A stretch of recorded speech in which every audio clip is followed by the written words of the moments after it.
चालेल बर का. लाईट काय अशी येडवणी करते हो. सध्याची शेतकऱ्यांची असलेली परिस्थिती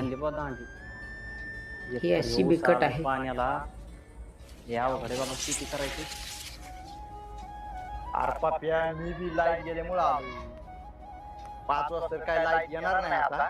चल सावलीला बसू. रोजच काम आहे. नाहीतर काय ना. बस आता पप्या. 5 वाजता काय लाईट येणार नाही. हा काय निवांत. अरे पाप्या यंदा केवढ्याचा कांदा ऐकला नेमका. कशाचं काय का या वर्षी कांद्यानी फार बेकारी केली. खर्च सुद्धा नाही निघला. कशाचं काय राहिले. तुझा भाऊ तू मायलेज बसून तुझ्या भावाने बांगला बांधतोय, गाडी घेतोय, जागा घेतोय आणि तू बसलाय भारी. आणि तो गेला पुढं तो राहिला